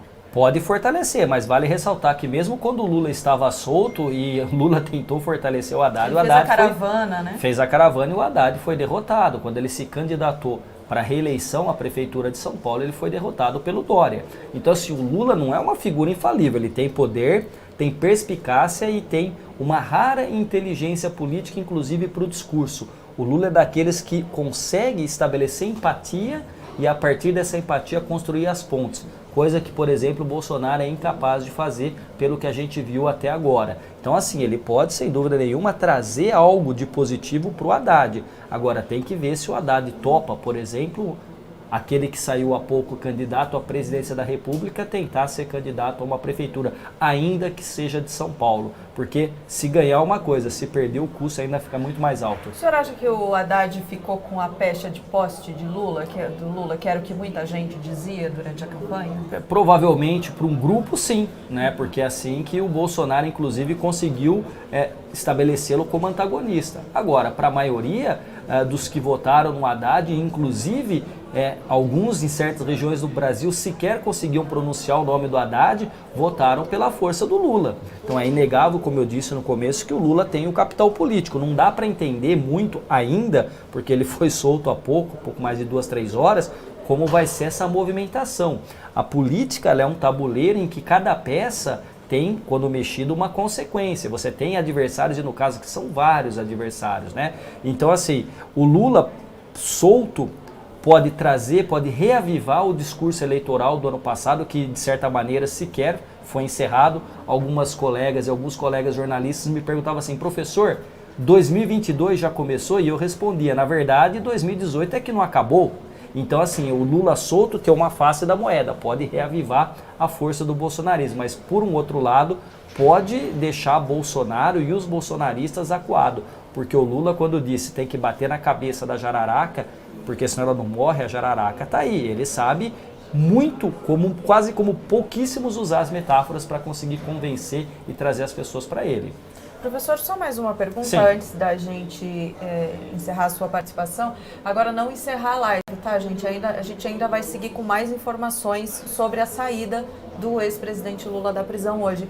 Professor, a gente está acompanhando nesse último mês um racha no PSL, né, uma briga que tomou uma proporção grande, principalmente nas redes sociais, uma briga pública entre deputados, senadores, entre congressistas do PSL, alguns apoiando o presidente Jair Bolsonaro, outros apoiando o Luciano Bivar, que é o presidente do partido. A gente tem o presidente Jair Bolsonaro cogitando sair do PSL e fundar um novo partido. O senhor acha que a saída de Lula pode mudar esse cenário? Pode resolver, de repente, essa questão? Como eu disse, né, o partido ficou rachado. Veja só, a questão ela não é tão simples, mas ela também não é tão sofisticada para ser entendida. Porque é o seguinte, a política visa o poder. Então o que acontece? O Bivar tem o poder porque é o presidente do partido e mais do que isso, as projeções indicam que há um fundo eleitoral para ser usado de cerca de R$1 bilhão até 2022. Então veja, o Bivar quer manter a liderança no partido e quer ter condições de decidir sobre o dinheiro, fazer a gestão desse fundo. Em contrapartida, Bolsonaro e os filhos especialmente querem o poder dentro do partido e, obviamente, o dinheiro para, não só nas eleições municipais... No fim das contas, é uma briga pelo fundo? É uma briga pelo poder e também pelo dinheiro. E no caso da política, e qualquer política num país que tem uma sociedade de mercado, seja capitalista, dinheiro e política andam juntos. As instituições que equilibram essas coisas. Então, assim, pode ser que a saída do Lula faça com que as divergências internas do PSL fiquem num segundo plano e todo mundo esqueça um pouquinho dessas diferenças para combater o seu maior inimigo. Maior por escolha deles, foi Bolsonaro que escolheu ser anti-Lula, anti-PT e anti-esquerda. Tá? A saída do Lula da prisão pode acirrar a polaridade no Brasil? Pode acirrar essa polarização, sem dúvida nenhuma que pode. Agora, veja só, polarização que vale ressaltar foi criada pelo próprio PT. Eu até escrevi há um tempo atrás, quando saiu o último volume dos Diários da Presidência do Fernando Henrique, né, que ele contou o cotidiano na presidência da República, que a passagem de poder para o PT, quando o PSDB não fez o sucessor, então terminou o segundo mandato do Fernando Henrique, foi absolutamente republicano. O governo Fernando Henrique abriu as portas do Palácio do Planalto e mostrou para a equipe do PT como estava o Brasil e como seria a transição. Isso foi muito republicano e muito pouco usual no Brasil. Ato contínuo, no dia seguinte que assume o Lula, cria-se uma narrativa, o PT, especialmente o Lula, que o Fernando Henrique havia legado uma herança maldita ao Brasil, e o Lula vem com o discurso de nunca antes nesse país. Então, a partir daí, o discurso do PT, que eu disse, tem a tendência à hegemonia, é de tentar estabelecer o adversário, não como adversário que deve se conviver na democracia, mas o inimigo que muitas vezes deve ser eliminado. O Bolsonaro, que já tem esse perfil, radicalizou esse discurso. Então, o que eu digo, nessa questão da polarização, não foi o Bolsonaro que criou a onda, mas ele surfou muito bem a onda, e agora a gente está numa situação que o que acontece? Esgarça a democracia e mantém as instituições tensionadas constantemente. Isso sempre é perigoso. Professor, muito obrigada mais uma vez por vir aqui falar com a gente. É um prazer. Vou continuar agradecendo muito a sua participação, Obrigado. porque eu sei que eu lhe liguei num momento complicado do dia. Tranquilo. Pessoal, a gente vai assistir agora um VT. Miriam, esse VT é sobre o quê? Me ajuda. Ah, não é VT, a gente vai só trocar de convidado, então, é isso? Então, pronto. Professor, muito obrigada. Eu que agradeço, Gabi. Mais uma vez, Henrique está ali esperando. Vou lá Henrique, com ele filho já. do professor de 5 anos, veio junto, está ali sentadinho assistindo o pai. A gente vai receber, então, a Mara Luque para a gente conversar mais um pouquinho sobre todo esse cenário. Oi, gente, voltando, então, à nossa transmissão especial sobre a saída do ex-presidente Lula da prisão. Recapitulando para quem está chegando agora, o ex-presidente Lula estava preso desde o dia 7 de abril do ano passado, portanto, exatamente 1 ano e 7 meses, já que hoje, dia 7 de novembro, ele deixou a prisão por volta das 5h40 da tarde. Ele estava lá na carceragem da Polícia Federal em Curitiba, fez um rápido discurso para as pessoas que foram lá recebê-lo fora da prisão, agradeceu as pessoas que fizeram a vigília Lula Livre, que é aquele terreno que ficava em frente à Polícia Federal. Várias pessoas ficaram acampadas lá durante esses 20 meses em que ele esteve preso. Agradeceu essas pessoas que gritavam sempre bom dia, boa tarde, boa noite, Lula. Criticou o então juiz Sérgio Moro, agora ministro da Justiça, criticou também o presidente Jair Bolsonaro, o ministro da Educação, Abraham Weintraub, e deixou claro, né, Mara, que sai dali para percorrer o Brasil para fazer campanha. Agora, enquanto eu estava ali fora, eu estava conversando com algumas fontes em Brasília e o discurso dele repercutiu ali, os líderes do Centrão ficaram bem apreensivos com esse discurso dele. Porque o Centrão é que efetivamente está tocando a pauta econômica, né? E quando o ex-presidente fala no discurso sobre a questão do salário mínimo e reajuste, o não reajuste do salário mínimo, né, a avaliação é de que pautas mais complicadas no Congresso, como o plano Mais Brasil do ministro Guedes, não vão conseguir avançar a partir de agora, vão ter mais dificuldade de avançar. E isso é interessante prestar atenção, porque isso vai ter uma influência no preço dos ativos, enfim, na volatilidade, na oscilação dos mercados, enfim, o ritmo. Se de fato, né, o presidente, a atuação do ex-presidente interferir no andamento dessas pautas no Congresso, se ele tiver uma influência forte nisso, isso tende a impactar fortemente o preço dos ativos financeiros, dólar, juros, mesmo juros, porque os juros, embora assim você tenha a taxa básica determinada pelo Copom, você tem um mercado futuro de juros, e esse mercado futuro de juros ele pode estressar também. Então quem tem títulos pré-fixados, por exemplo, pode sentir uma oscilação nesses papéis. Outra coisa que eles falaram, enfim, é que o embate ideológico volta para Bolsonaro versus Lula e as consequências podem chegar a 2022. Embora as eleições municipais no próximo ano sejam eleições de temas mais ligados à vida ali da cidade, né, do cidadão, isso já deve mostrar um embate de forças entre o ex-presidente e o Bolsonaro. Essa polarização entre o presidente Bolsonaro e o ex-presidente Lula, ela deve aumentar, né? Enfim, outro ponto que eles chamaram a atenção é o seguinte: o presidente Bolsonaro agora tem uma urgência para resolver o problema dele com o PSL, né? Porque esse racha do PSL, essa fragmentação do PSL, nessa conjuntura atual, assim, com o fortalecimento do ex-presidente, da esquerda e da oposição, deixa mais urgente que o presidente tenha resolver ali com o seu partido, né? O índice Bovespa hoje fechou em queda de 1,78% aos 107.628 pontos. Essa queda teve uma influência, sim, do cenário externo, mas ela acentuou muito depois que a informação que o ex-presidente Lula seria solto ainda hoje, depois que essa informação foi confirmada. A gente tem aqui um VT do Rafael Cortes, ele é sócio da Tendências Consultoria e ele fez uma análise para a gente desse cenário. Vamos ver. A soltura do ex-presidente Lula é um evento político de proporções bastante relevantes a ponto de alterar a percepção de risco político do Brasil e, portanto, da precificação dos ativos brasileiros. E esse canal é porque a sua soltura traz uma oposição ao jogo político, né? No primeiro ano da administração Bolsonaro, grosso modo, os problemas de risco político eram decorrentes de dilemas no interior da centro-direita diante da opção do presidente em não construir uma base aliada e diante da retórica que contrapunha a nova e a velha política.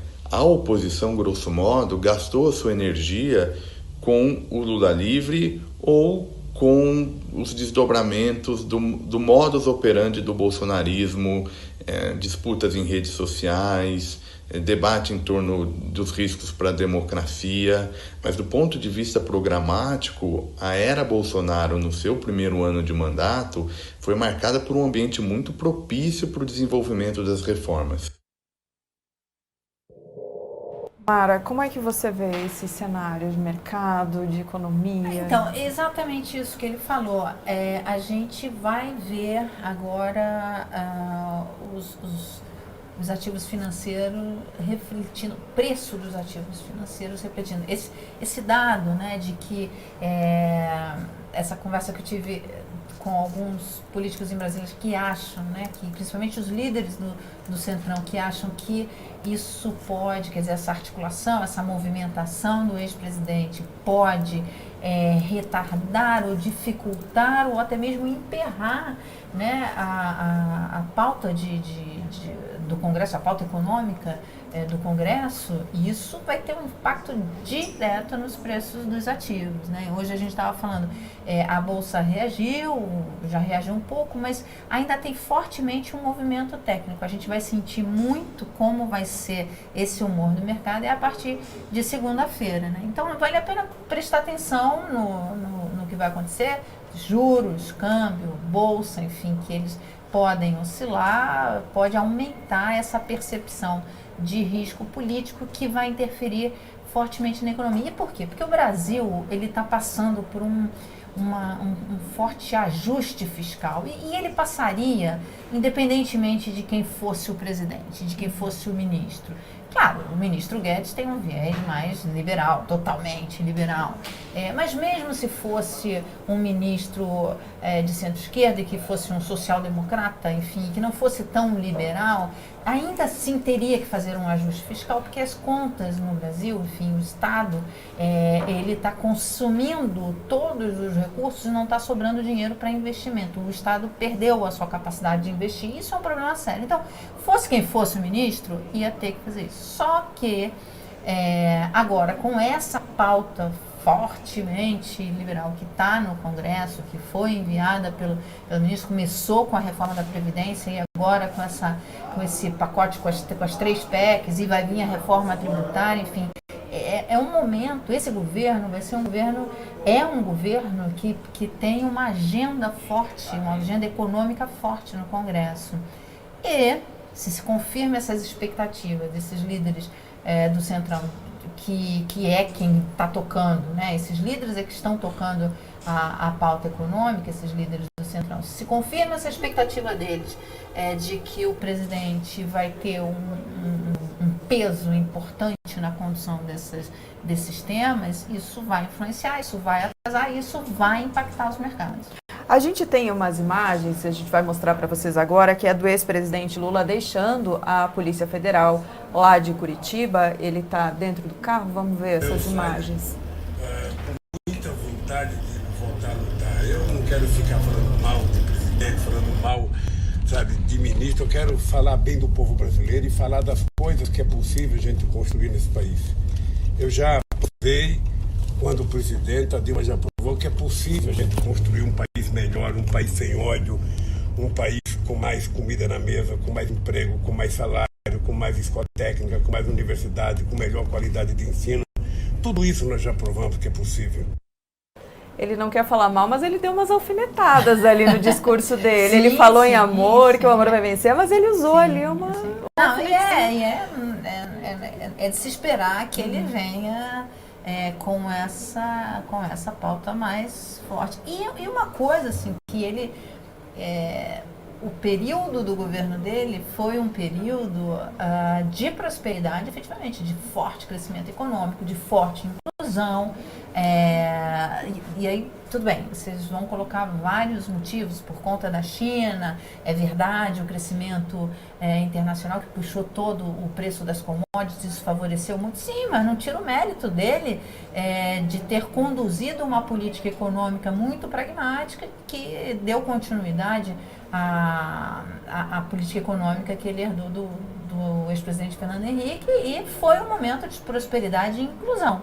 E depois, com o governo Dilma, a gente começa a viver essa tragédia econômica, e aí vem a recessão, uma recessão duríssima, né? Depois vem o governo Temer, que começa a recuperar alguma coisa, mas com o caso do vazamento dos áudios dos irmãos Joesley. O Joesley Day, né? O inesquecível Joesley Day. Para toda essa pauta, e aí para o crescimento. E aí, com o governo Bolsonaro, havia uma expectativa de que nós passaríamos por um choque liberal e uma reforma forte, e um crescimento forte, uma retomada forte da economia, que não aconteceu. Enfim, as projeções no início do ano eram de crescimento de 3%, hoje está abaixo de 1%. Enfim, e por que não aconteceu? Porque a reforma da Previdência demorou a passar, porque as declarações do presidente e a dificuldade dele de se articular com o Congresso, de montar uma base aliada, de se articular com o próprio partido, enfim, isso acabou trazendo uma série de incertezas na pauta de aprovação dessas reformas que tem que passar pelo Congresso. A gente tem mais um VT, que é do Thiago Aragão, que também é cientista político, que também fez uma análise... Opa, não é o Thiago. Pode ser? Então, vamos ouvir o Thiago Aragão. Hoje foi um dia de muita movimentação com o mercado financeiro aqui nos Estados Unidos. Eu conversei com vários fundos e bancos e agências de risco, tanto daqui dos Estados Unidos como de fora, e a questão do Lula foi o tema central.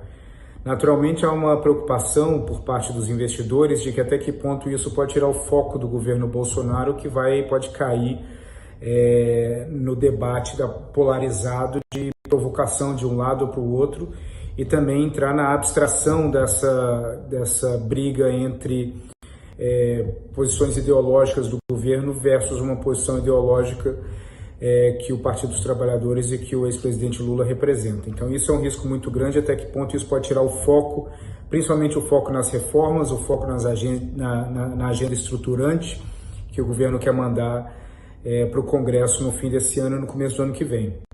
Um outro ponto também que traz um pouco de preocupação é na questão da luta contra a corrupção como um todo. Naturalmente, como o mercado financeiro não tem um conhecimento profundo sobre como funciona o judiciário no Brasil, e diria que até nem mesmo muitos brasileiros entendem como funciona, o fato de que ao longo dos últimos anos a Lava Jato ela representou um combate à corrupção que foi muito apreciado no exterior, e vários países eles discutiram como seria se seus próprios países passassem pelo processo que a Lava Jato teve. Então, a partir do momento que se vê uma decisão como essa do Supremo, mesmo sem entender qualquer fundamento que possa vir a ter por trás, o mercado ele fica em dúvida se essa grande luta contra a corrupção que o Brasil estava engajado nos últimos anos acabou, e se a decisão de hoje representa o fim disso tudo, com a liberdade de todos aqueles que podem ser soltos por meio da decisão do Supremo de hoje. Então, essas são preocupações profundas, principalmente pela falta de foco que isso pode trazer no governo. Segundo, pelo fato também do ex-presidente Lula buscar ativamente angariar apoio para ele, visando já fortalecer o PT nas eleições municipais do ano que vem, e até que ponto isso pode balançar a posição do Centrão, que tem se mostrado muito fluido dentro do governo, dentro dessa base aliada do governo Bolsonaro, e que essa busca do ex-presidente Lula e, consequentemente, do PT no apoio, principalmente de prefeitos de municípios que podem vir a ser extinguidos por conta dessa reforma administrativa, ou até daquelas prefeituras que estão nas mãos do Centrão, que demonstraram já, que tem parlamentares que já demonstraram uma insatisfação com a própria agenda do governo Bolsonaro, até que ponto isso pode prejudicar a agenda de reforma para 2020. Então, essa é uma preocupação frequente. Eu acho que isso é um elemento a mais que chega nas preocupações sobre como que funciona a política no Brasil. E quando o foco inicial são as reformas e também uma agenda de privatização, e há sempre um comprometimento e há sempre uma série de perguntas muito sólidas em relação a cronograma, esse eu acho que é o ponto-chave do impacto de hoje, de que a soltura de Lula pode afetar diretamente o cronograma do governo, o foco do governo e a capacidade do governo de entregar as reformas estruturantes que ele vem prometendo desde o início do mandato nesse ano. Concorda que o governo pode perder o foco, o presidente pode entrar nessa luta ideológica agora e a coisa desandar? Sim, concordo. Ele resumiu muito bem essa questão do andamento das reformas e da pauta do Congresso. Eu particularmente acho que o presidente já perdeu o foco há muito tempo, mas o Congresso não perdeu o foco. A gente tem Maia e Alcolumbre ali liderando as pautas. Principalmente o presidente da Câmara, que está muito empenhado em liderando esse processo e ganhando um peso cada vez maior e uma visibilidade, um protagonismo, enfim, muita gente chamando ele de primeiro-ministro, enfim. Tem uma pergunta que tem a Cláudia Viscardi, ela diz assim: olha, Mara inventa muita coisa, a Previdência foi aprovada rapidamente. O problema é que não basta isto. O neoliberalismo vai acabar com a frágil economia brasileira. Então, Cláudia, se o neoliberalismo vai acabar ou não, isso é uma discussão ideológica e tal, que a gente não cabe aqui. Agora, em relação a inventar, a gente aqui no My News, a gente não inventa nada, não. A gente apura. E o problema da Previdência, se você olhar os números no começo do ano, a Bolsa estava subindo muito, o dólar caindo muito, os juros futuros caindo, tudo na expectativa de que fosse aprovado. As expectativas eram maravilhosas. As expectativas eram maravilhosas, inclusive de crescimento. Só que depois do primeiro trimestre, isso já começou a mudar, os gestores começaram a mudar suas posições em carteira, justamente, por quê? Pela demora no encaminhamento e na aprovação da reforma da Previdência. Havia uma expectativa de que essa reforma fosse passar no final do primeiro semestre e no final do primeiro trimestre já se via que o presidente não tinha articulação para levar e para conduzir, para encaminhar. Então, nesse processo em que o presidente da Câmara vai assumindo o protagonismo na condução desse encaminhamento e desse trabalho de articulação com o Congresso para aprovação das reformas, o fato é que a reforma só está sendo aprovada agora. Alguns meses depois, né, do esperado. Miriam, você pode repetir o que você falou, por favor? A gente precisa chamar os memes, é isso? Ah, tá bom. Então a gente ainda não vai chamar os memes, a gente ainda pode conversar um pouquinho mais. Mara, é porque o seu olho tá borrado aqui. Ah, é esse com a olho? maquiagem. Isso. Aí a Ju fica atrás da câmera fazendo gestos pra gente. Enfim, o que a gente estava falando é sobre essa possibilidade do governo mudar o foco, mas a gente tem ali o Congresso, o Rodrigo Maia liderando. Ele assumiu claramente esse trabalho para ele, né? Ele assumiu, ele que está tocando. Agora, é interessante de ver aqui já nos comentários. Eu tô lendo aqui, bom, primeiro, vários comentários aqui do pessoal, uns dizendo Lula livre, outros perguntando cadê o Queiroz, mas muita gente também lamentando a saída do ex-presidente e exaltando o presidente Jair Bolsonaro, né? É um tá reflexo bem da dividido. polarização, né? De como está dividido. Então, isso vai continuar, até que ponto isso vai ter peso dentro do Congresso, a gente não sabe, mas deve ter um peso importante. E para nós, mortais, né, como é que a gente fica? É acompanhar as eleições municipais, elas vão ser um termômetro muito importante para mostrar as eleições do ano que vem, né? Esse peso, né, entre o presidente Jair Bolsonaro e o ex-presidente Lula. Ali vai ser um embate, vai ser muito importante acompanhar, porque você vai ter uma ideia, uma prévia de 2022, porque embora seja municipal, mas vai mostrar a força de cada um desses lados, né? Bom, agora sim, então vamos ver, você sabe, né, Mara, a internet não perdoa. Tudo que verdade, acontece no Brasil reflete rapidinho no Twitter, no Facebook, e o brasileiro, vocês sabem, é um talento nessa arte de criar memes. E aí a gente separou uns memes para vocês verem aí com a zoeira nas redes sociais, vamos ver. Essa eu gostei. Sextou! Pão com mortadela tinha que ter, né? A cervejinha a gente vai tomar uma agora, né, Mara? Pra comemorar a nossa cobertura, eu acho. O que tu acha, chefe? Eu acho que a gente merece. Lágrimas de bolsominions, olha isso, estou... Chico Buarque ali, né? Agora sim, a Miriam tá dizendo aqui, acabou. Bom, Mara, obrigada por vir aqui. Vocês. Parabéns para todos nós, né, gente? Olha, o dia hoje no My News foi super corrido. Foi bem corrido. Eu desci do avião, já tinha ligação da Miriam, vem pra cá direto. Assim, eles estão... a equipe do My News fez um sit-in, que fica aqui na Bolsa, aqui na B3, fez um esforço enorme para tentar levar essa informação para vocês e valeu, porque vocês estiveram junto com a gente aqui o tempo. E nesse um ano de My News a gente não tinha tido uma cobertura assim, a gente fez a cobertura das eleições ao vivo, mas não foi assim de última hora, foi bem planejado. Porque esse a gente foi ali no susto, a gente está desde cedo ligando para todo mundo, ver quem pode vir, entrevistados, analistas e tal, para trazer uma informação de qualidade para vocês.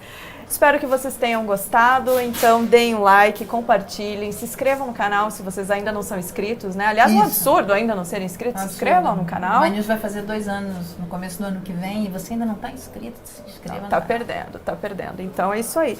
Gente, muito obrigada pela companhia nessa sexta-feira, 7 de novembro. Bom, até segunda-feira, né? Segunda-feira de manhã cedo tem Morning Call, já fazendo uma análise de mercado, falando da soltura do ex-presidente. Tem segunda chamada. Quem é o convidado de segunda-feira? Já tá vamos ver confirmado? Quem é o convidado. Deixa eu ver quem é aqui convidado. Enquanto você vê, eu já vou lembrar o pessoal que às 17h40, na segunda-feira, tem fechamento de mercado com a Jucalzinha, aqui direto dos estúdios da B3 em São Paulo, contando aí como foi o dia no mercado de ações. E depois, às 18h40, dinheiro na conta. Eu vou estar aqui com vocês também fazendo mais algumas análises. Quem é a segunda-feira? O senador Fabiano Contarato, do Espírito Santo. Foi o senador que derrotou o Magno Malta no Espírito Santo. O que não é pouca coisa. Não é pouca coisa. Você vai estar lá segunda-feira? Sim, eu encontro vocês segunda-feira no Segunda Chamada. Então, até segunda-feira, pessoal. Tchau, tchau.